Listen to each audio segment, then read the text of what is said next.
Can you really garden year-round in a greenhouse? Does this simple structure allow you to harvest every month of the year? Well, the answer is maybe. Join me today as I discuss winter growing in a greenhouse.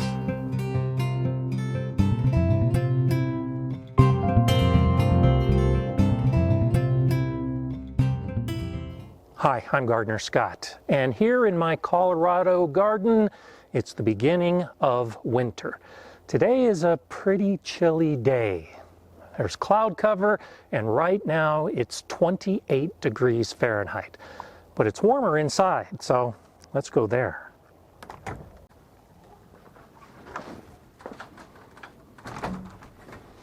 Right now in my greenhouse, it's 44 degrees Fahrenheit. And that's the nice thing about greenhouses and why gardeners think that we can garden year-round. It tends to be warmer in the greenhouse than outside. Outside is below freezing, inside it's above freezing.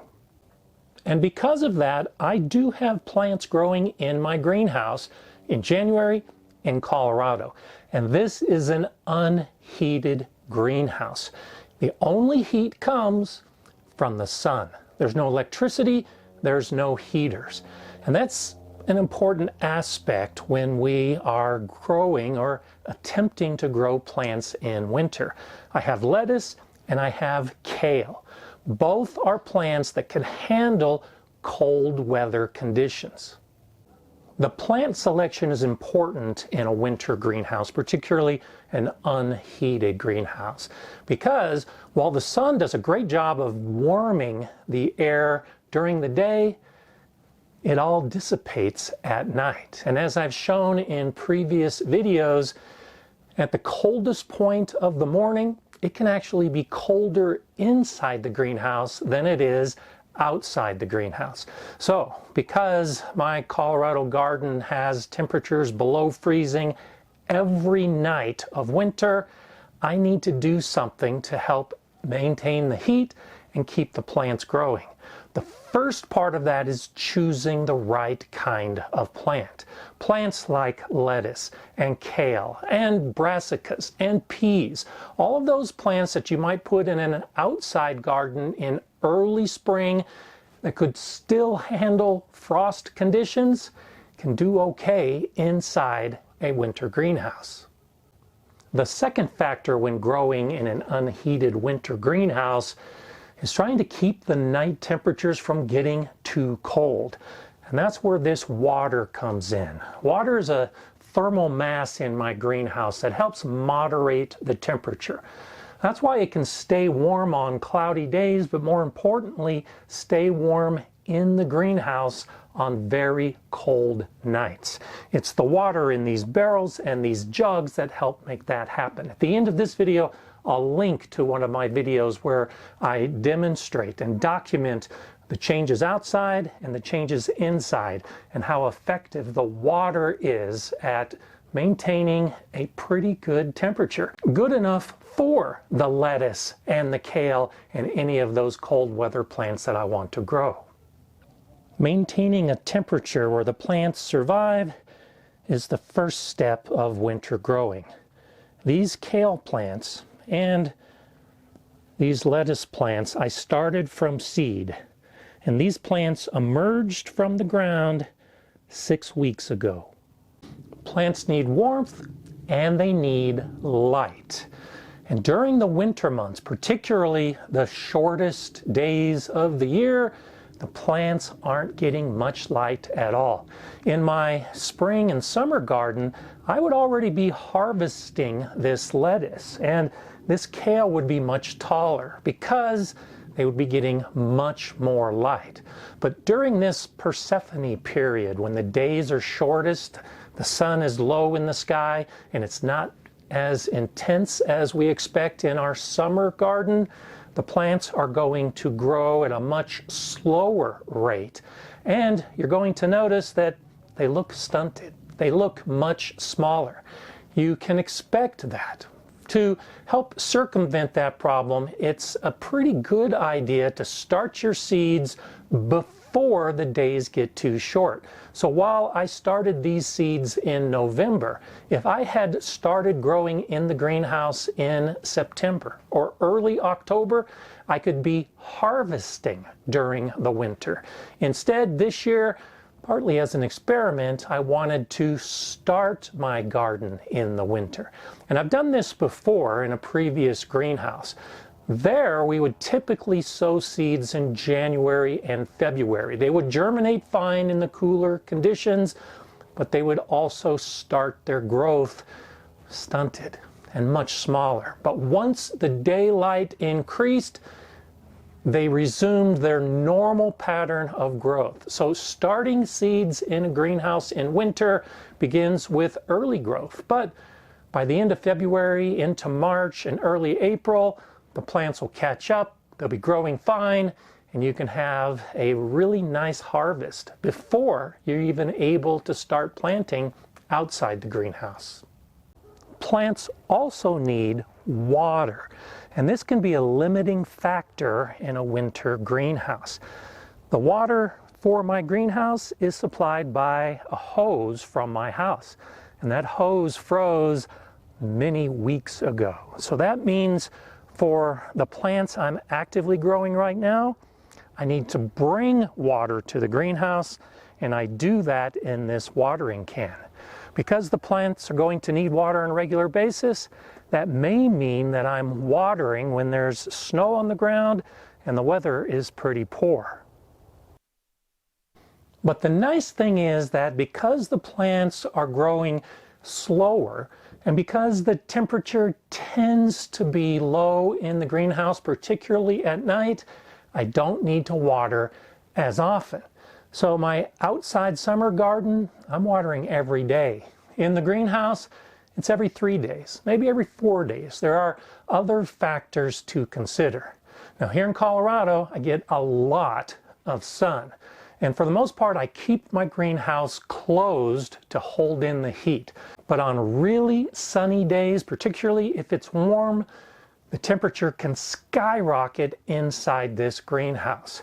Just a few weeks ago, it was 65 degrees Fahrenheit outside, and in no time at all, it got up to 125 degrees Fahrenheit inside the greenhouse. During that period of time, with the hot days, I was watering much more often, which meant filling and carrying this watering can out to keep these plants cool and watered and growing.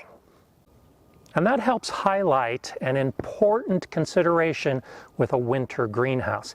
Because the temperatures can increase so quickly, you can't just close it up and walk away. You still need to handle the ventilation to try to maintain a relatively comfortable temperature.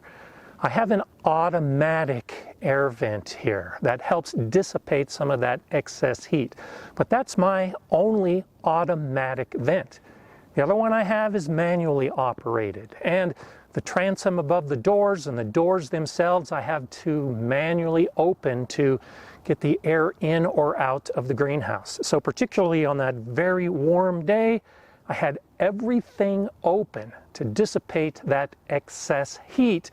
And then when everything moderated, I began closing it up to get that ventilation right where it needed to be so it wasn't too hot and it wasn't too cold. Another exterior consideration is snow, and I get snow here in Colorado. Enough to coat the outside of the greenhouse and block the sun. The sun is critical, of course, in keeping the greenhouse warm and warming the water so that it stays warm at night. So, even when it's cold out, during the snowstorm or after the snowstorm, I have to get out and brush off the snow on the outside of the greenhouse so that when the sun comes out again, it can begin shining right through and doing its job to warm up everything. Some common garden practices are going to be different in a winter greenhouse. First off, I really don't have any insect pests. The normal life cycle of pests in my area, means that they're not laying eggs, they're not emerging, and they're not eating plants during the middle of winter. So there isn't a single hole in any of my kale or lettuce because there's no insects to eat these plants. I would normally be mulching any plants that I grow in my garden, but you may notice that I don't have mulch around these plants. I'm keeping the soil bare so that it can help absorb some of the sun and warm up a little faster. For me, in my dry Colorado region, I use mulch primarily to limit the soil moisture evaporation. Well, the cooler temperatures in winter means there's less evaporation, so I don't need the mulch for that purpose, and I'd rather have the soil absorbing the sun's energy than having a colder soil temperature. Right now it's 38 degrees Fahrenheit soil temperature, well above the freezing conditions outside and enough for my lettuce and kale to grow. I don't fertilize my plants in a winter greenhouse. Now, generally I don't do much fertilization because I tend to focus on the soil. A healthy soil will provide all the nutrients that plants need. But if there is a deficiency and fertilizer is necessary, it really isn't a good idea to do it during the winter months. Just because the plants are small, it doesn't mean they need fertilizer. And by fertilizing during the cold months, you might actually cause the plant to grow new, tender green growth. And that tender growth could be damaged when the temperature does fall below freezing within the greenhouse. It's gotten as low as 25 degrees Fahrenheit inside the greenhouse, which was enough to cause this fig tree to drop all of its leaves. This is a good indication that you can grow plants in the greenhouse, but the cold temperatures are going to affect them when they drop low. You can see the advantages of moving plants into the greenhouse with my rosemary. Now, 2 of these bushes I actually left outside until after we'd had a few nights of some pretty hard freezes. One plant I had moved in beforehand. You can see the plants that were outside, of course, have gone into dormancy, and they should pop back in spring with no trouble whatsoever. But the plant that I have in the greenhouse is still actively growing, even in the cold conditions, and I can harvest rosemary for cooking at any time. You may have to deal with weeds in your winter greenhouse. If conditions are warm enough to grow lettuce and kale, it's probably warm enough for some weeds to sprout. And I'm going to have to do some weeding around this other fig tree. The sun has come out and the greenhouse, as expected, is warming pretty quickly. It's 32 degrees Fahrenheit outside right now, and it's already 62 degrees Fahrenheit inside the greenhouse. And I've noticed that that's generally the pattern. The inside of the greenhouse tends to stay 30 degrees to 40 degrees Fahrenheit warmer than the outside during the day. And because of the water, the temperature tends to stay 10 to 20 degrees warmer inside the greenhouse at night when it's so cold outside. Now, of course, everything I've been focusing on is my unheated greenhouse. You can circumvent all of these issues with electricity if you have that option.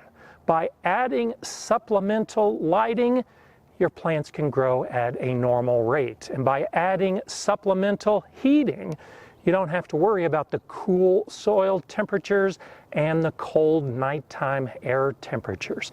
So growing in a winter greenhouse when it's unheated is quite a bit different and requires much more effort than if you've got everything electrified and modified and automatic.